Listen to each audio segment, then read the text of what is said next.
A gente sabe que o que molda o corpo é o comportamento. Então eu trouxe aqui o Thiago Caldeira, que é um nutricionista, para falar para a gente da nutrição comportamental. Tá? Então clica no gostei, se inscreve no canal. Thiago, eu não faço ideia o que é nutrição comportamental. O que é exatamente?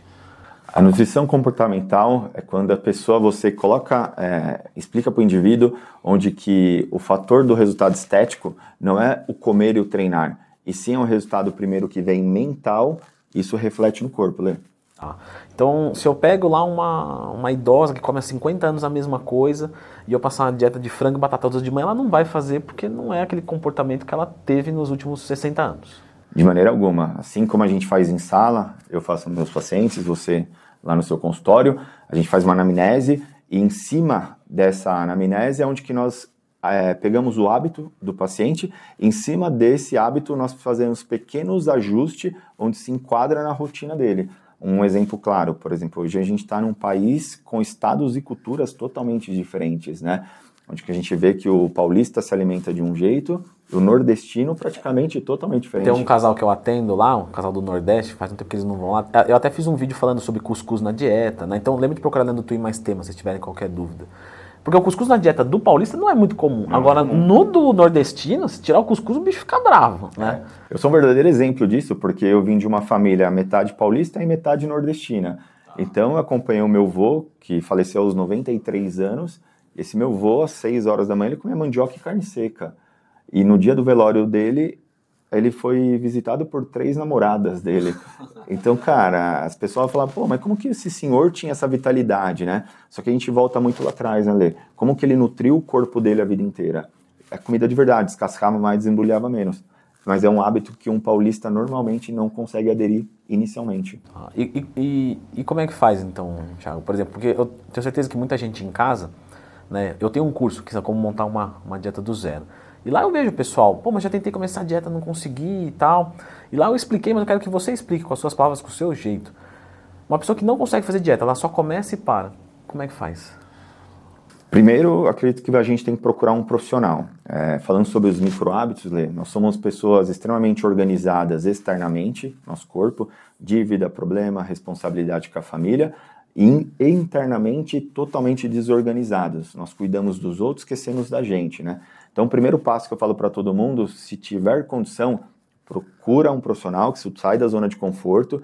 Esse profissional vai te dar uma regra interna, no qual você vai começar a seguir, no qual consiga estar fazendo esse acompanhamento, né, Lê? Mas para quem está em casa e não pode contratar porque não tem dinheiro agora, o que você deixa de dica? Como que essa nutrição comportamental pode entrar na vida da pessoa, facilitar lá? Nós estávamos até conversando aqui que muitos acordam e saem para trabalhar sem tomar um café da manhã. E a gente tem que começar por micro-hábitos.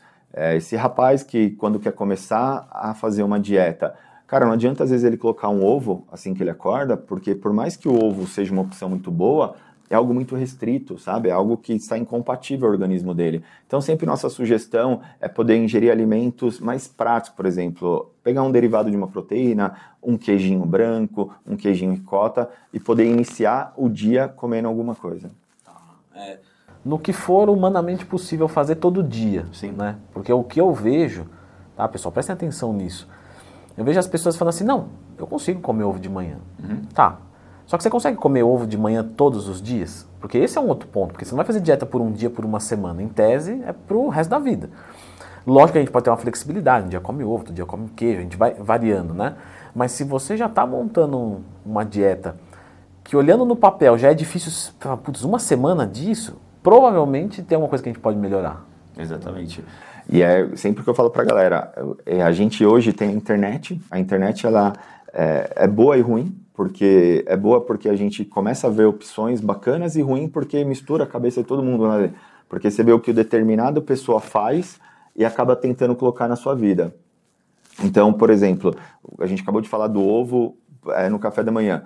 Eu sempre, quando trabalho no meu consultório com os meus pacientes, eu dou uma lista de substituições, justamente para ter mais aderência na dieta. E o que eu costumei fazer de sempre uns 4 anos para cá, as fotos a cada 15 dias, porque eu percebo que a aderência da dieta até o 15º dia, ela é ok, mas só que após o 15º dia, ele já começa a ter essa variável em algum alimento e aí sempre vai ajustando. Tá, você percebe uma fadiga com mais ou menos 15 dias, assim. Exatamente. É algo muito rígido. Muito rígido, o cara segura 15 dias. Exato. E aí depois que a gente vai fazendo os ajustes nutricionais, eu percebo que ele vai engajando de novo na dieta.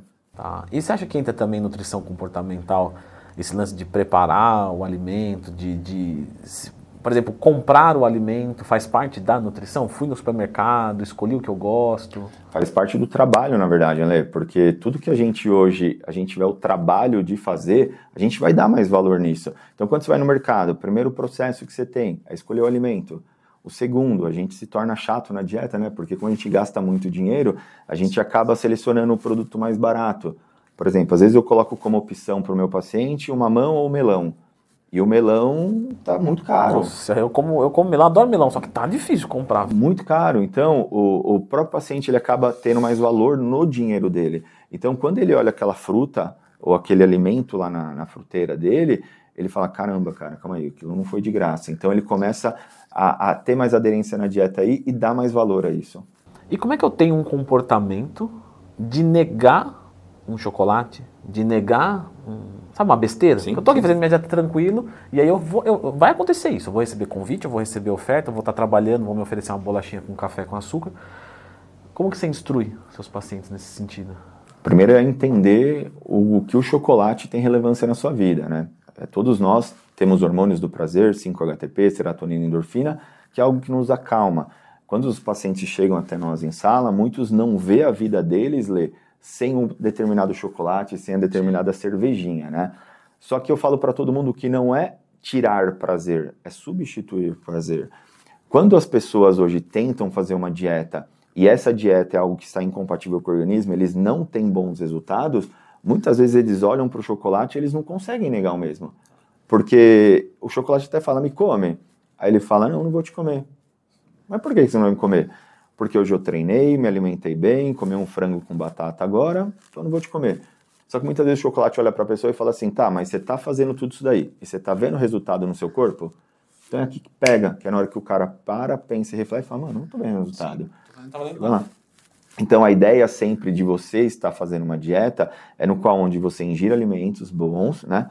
Alimentos que estejam compatíveis ao seu organismo, treine e o resultado resolve tudo. Porque a partir do momento que você começa a ter bons resultados, é o momento que você sobe numa balança e vê bom resultado. Você recebe um elogio, você coloca uma calça e tá legal.